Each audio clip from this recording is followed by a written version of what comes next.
the Bay of Islands. It's one of those places where everybody has the love of the sea, but it wasn't until I actually left that I really appreciated how beautiful the area was. It's just one of those areas that you just want to come back to.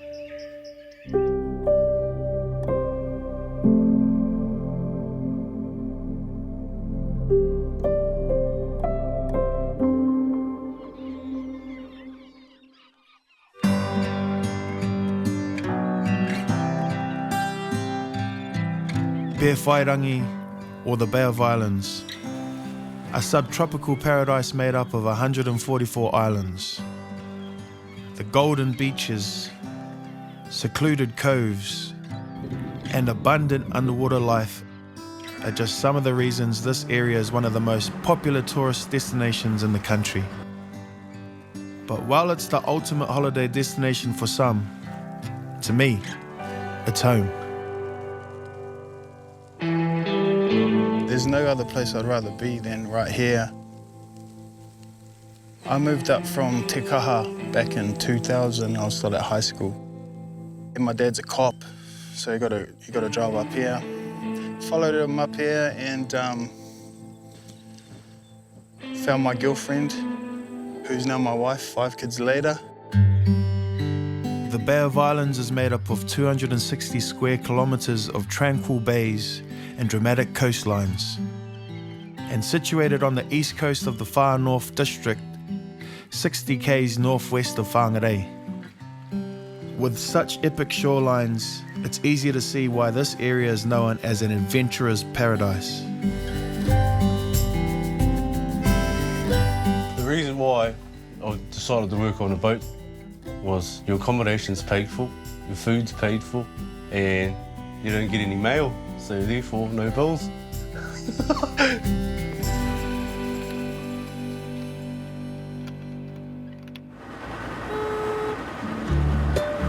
Jeez, slippery. Don't wipe me out, butter. I've seen this from afar and heard about it, but I've never been on it? Nah, never been on it. 2012 was the year I started here on the Aotearoa Thompson in the Bay of Islands. Just doing tourism sailings through the summer. Wasn't too keen on the tourism sailings, but when we went into youth season through the winter, that's where it all sort of kicked off for me, dealing with youth and teaching them the ways of the art. But you fellas stay on here as well? Yeah, bro. And you take people out and they'll stay out here as well with you? Yeah, man. Yeah. There's a lot more room down here than you think there is. We keep ourselves separated.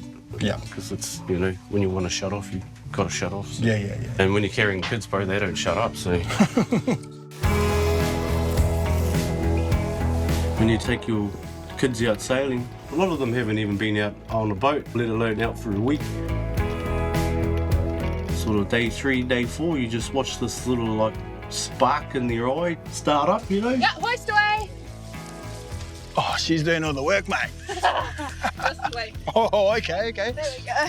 That's probably the biggest buzz, is watching them sort of click on and sort of unlock their potential and realise that they are capable of a bit more. You have days when you're cruising and you just feel like Captain Jack Sparrow? Every day. All the time. Well, the way I think of it, bro, is we're part-time sailors, full-time pirates. Yeah. Just need some rum now. Oh, yeah. It's all teamwork driven on here, so because of our day and age with the cell phones and the computers and stuff, you know, they have a little bit of trouble talking to each other. So we spend the whole week building the team and then sort of letting them go with it, you know.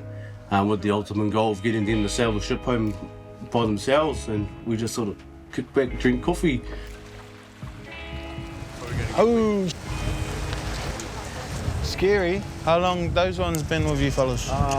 She's been with us for a few years. I think I first met her when she was about 14. Usually you see it all on the last 2 days, eh? You just watch the ahua change from stepping on the ship to being real conservative to sort of just out of these shells. Jump on, brother. Just like driving a car, except we're going way slower. We're going very slow, so. Yeah, easy.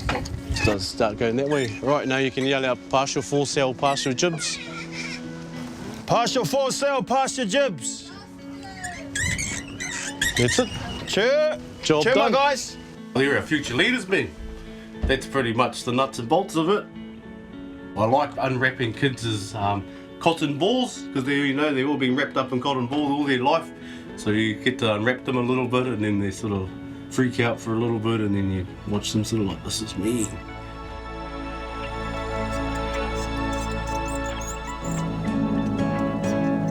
This area is the ancestral home of Ngāpuhi, who use the waters in and around the Bay of Islands as their food basket. But as the population in this area has increased, the resources that sustain Māori for hundreds of years have started to dwindle.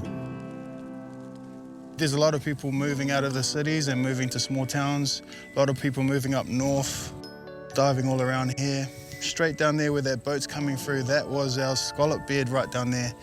It's kind of been decimated through dredging and just overfishing. It's an issue local Māori know they need to lead the way on, if the moana life is to survive. If we don't look after it, no one else is going to. And it's for the future. Otherwise, what's it going to be? A cesspit? You look at the water, but you won't be able to take anything because of the pollution. The whole coast in the north here, she's under siege, really.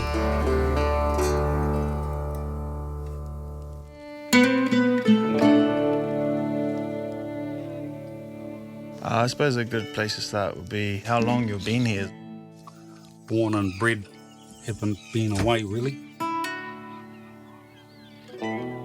History-wise, 1880, 1890, Māori were the elite pearl divers, the strongest guys. They were the best seamen, and that was way back then, and the families are still here today, and one of them was my great-great-grandfather. So no one knows these people in these photos. We've asked and asked over the years. We believe that these photos are taken over in the Kaipara Harbour, and what they're doing here is picking rock oysters, which there's no Pacific oysters back then. My dad was a farmer, but I ended up doing oysters. There's something about it, so I passed it on to DNA. the son. And It's in your blood. Is this the oyster drive-through? Just with this mean-ass barge, like, have you done dives and stuff on this, or like taking it outside of this inlet? We have, yeah. Parties? Every now and again, yeah.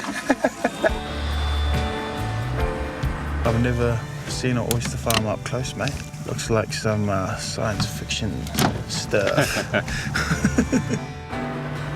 They're feeding at the moment, so you can see how the shell's open. This one here, you can see it, shell's open, so it's actually feeding now. As the water's come back over them. And those oysters are about 14 months old. Oh, can't get much fresher. No, you won't get much fresher than that. Normally got to pay for this sort of thing, dude.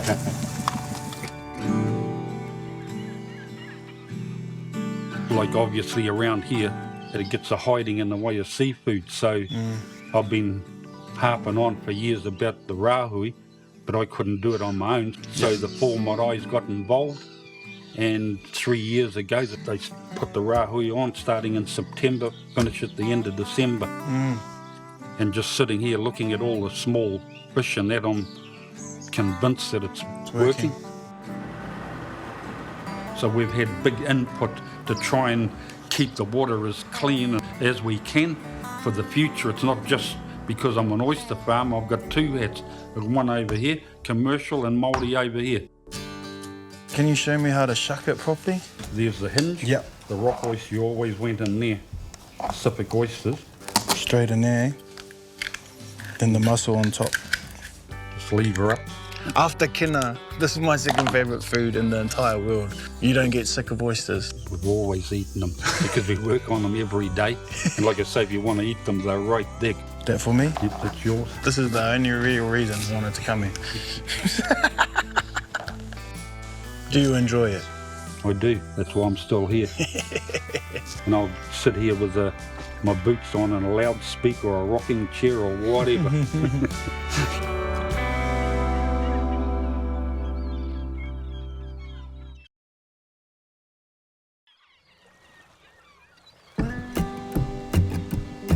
Of all the islands we've visited over this journey, the Bay of Islands is definitely the busiest.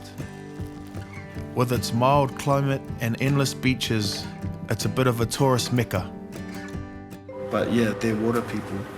Just that close proximity to all the islands, everything's real close, so it's quite special. And that love of the ocean is passed down from one generation to the next. Growing up, we had the beaches, and just at the start of the school year, we'd have swimming races along the wharf. You'd have the other schools come over, lanes were set up out in the ocean, and we always had the advantage because we used to swim off the wharf all the time, and we just keep mentioning stingrays and sharks, and the other teams would be a little bit tentative of going in the water.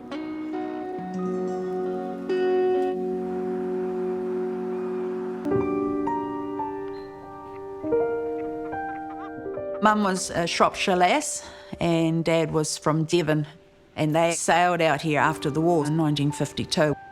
Dad was invited up here to become a skipper for Fullers. They had a skipper that went down sick, and they're all going, "Oh, what are we going to do?" And she said, "Oh, I can do it." And they all went, "What? A female drive the boat?"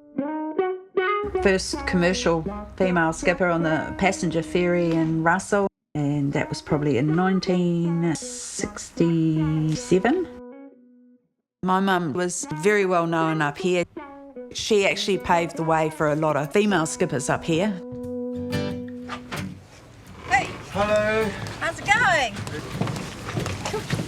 How you doing? I'm Troy. Troy, yes. Taylor. Huge shoes to fill to follow her completely, but I managed to get my skipper's ticket. She got to see me grow from driving the ferry right up to actually skippering the big boats out to the hole in the rock. So it was a huge emotional thing for her.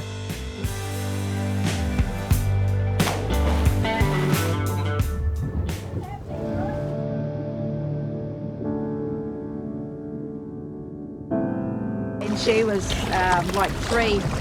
She already knew how to snorkel because we had her in the bathtub. The master snorkel, she'd be about 3 hours in there and you'd be blue. The visibility isn't that great, but you can still see heaps of everything. Showing off and being proud of an area, you've got to have a love for it. With the kinna, it's quite cool because you're teaching people about them because you're feeding the fish, and they are the main source of iron before Europeans brought along meat. Kids that have grown up in the area have that passion to show it off as well. And of course there's that pride coming through. Yeah. Yeah. Māori history in the Bay of Islands goes back all the way to the great voyager Kupe, who landed his waka here and gave it the name Aotearoa. But it's also significant to our more recent history. On this spot was erected in the year 1840 the first official signal flagstaff after the signing of the Treaty of Waitangi. Owing, however, to misunderstanding between the two races, the original flagstaff was cut down by the Maoris on July the 8th, 1844. And I don't know how many times that have been chopped down before it got to this one, but I think it's always been a kind of symbol of colonialism. Hence why they were chopping that flagpole down that many times. The bones of generations of Ngāpuhi whānau lay on these islands. But these days, Māori ownership on all but one of the islands has been lost. The treaty should be really changing to how it originally was supposed to be. The partnership is not there.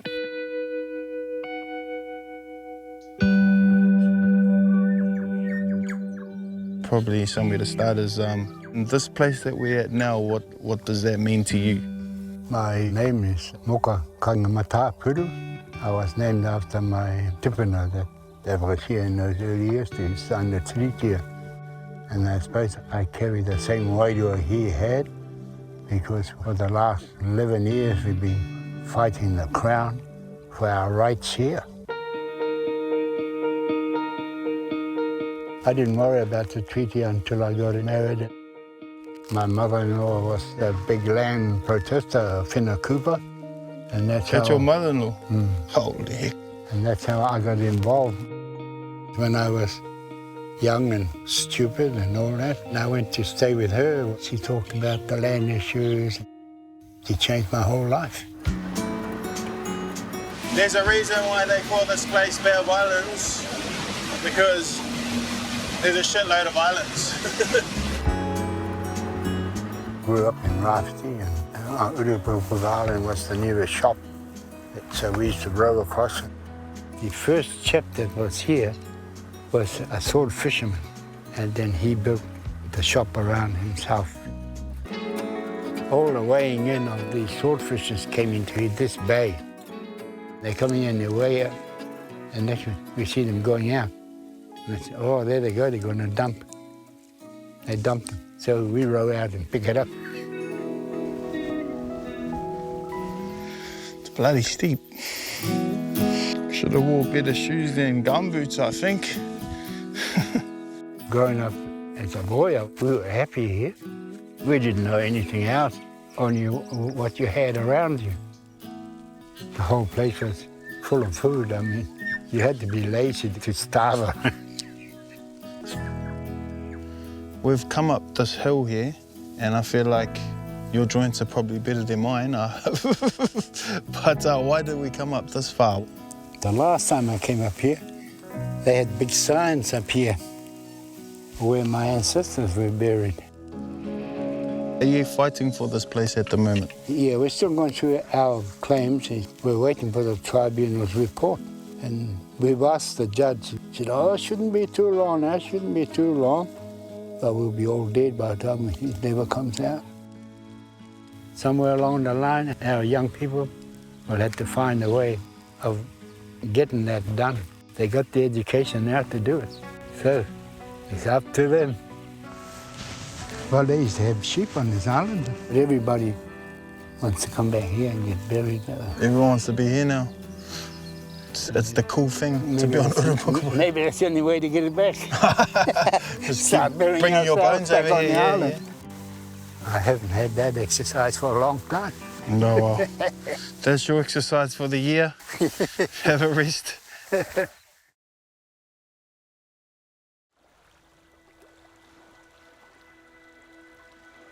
Pēwhairangi, the Bay of Islands, is hailed as being the winterless north and known for having the second bluest sky in the world. But you wouldn't know it from the dark clouds today. The descendants of these islands still have a deep connection to the whenua that sustained them for hundreds of years, and a deep desire to protect them for future generations. The people before us that were on the islands, we tie through them through our bones. Our past is still embedded on that island. That's a real Māori side of us to restore those islands to what they used to see.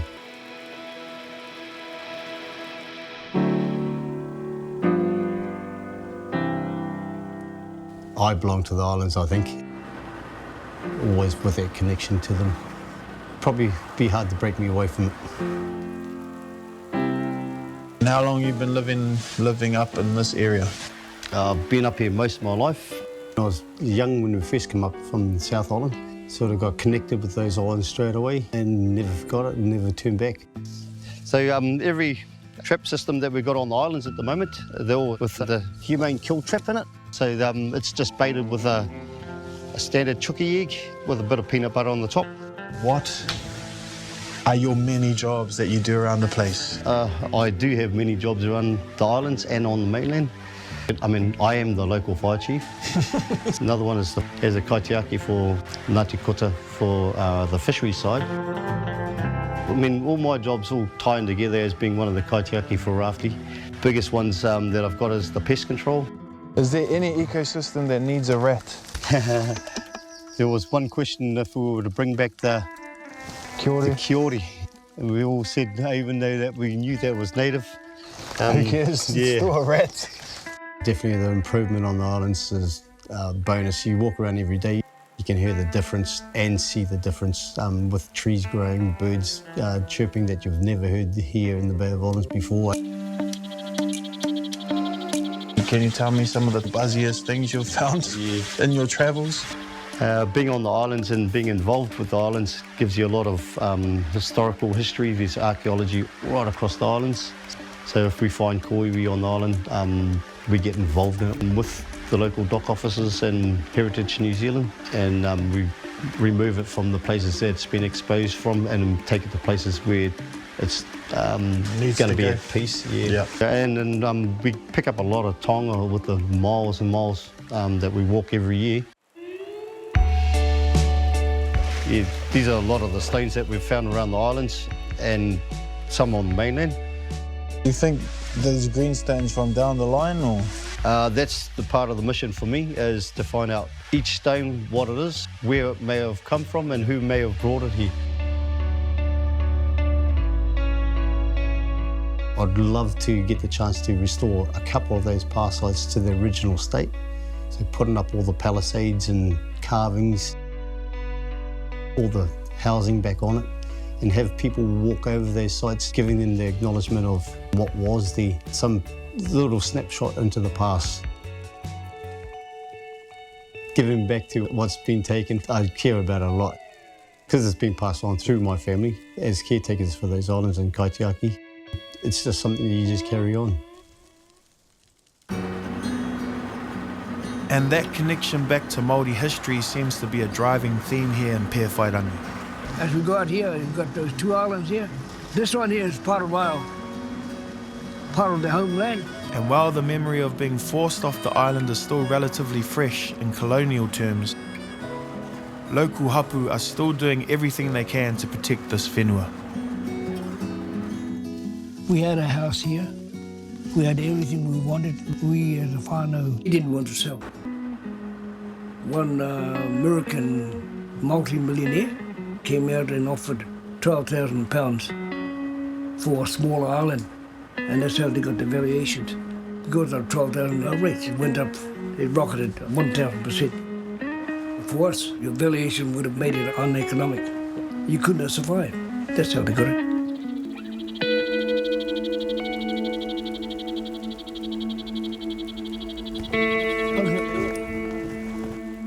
Well, I was born and bred from here.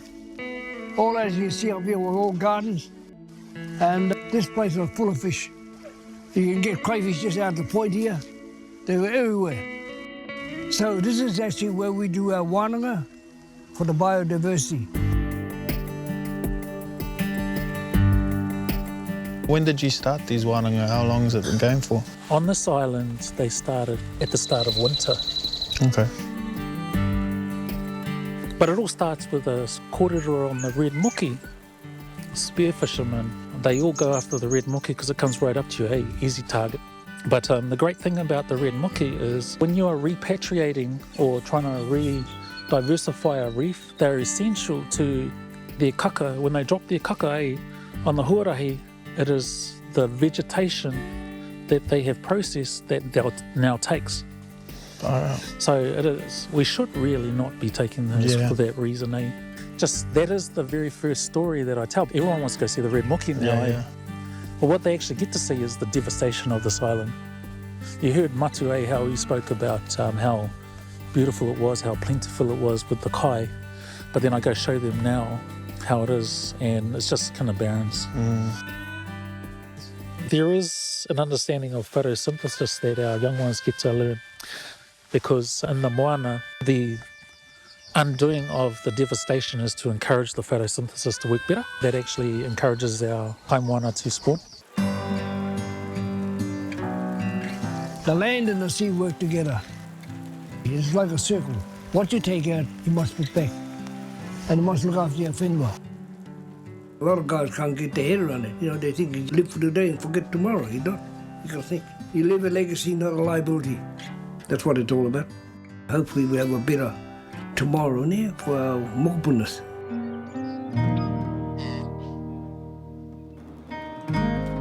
My time travelling around the Bay of Islands has been a real journey of discovery. Even though I've called this area home for more than half my life, hearing this kōrero has opened my eyes to some of the issues facing the Bay of Islands.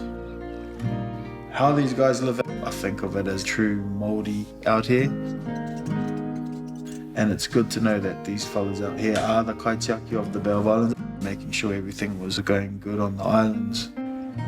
They are the ahika, the protectors, fighting hard for this place, to preserve what's left for future generations.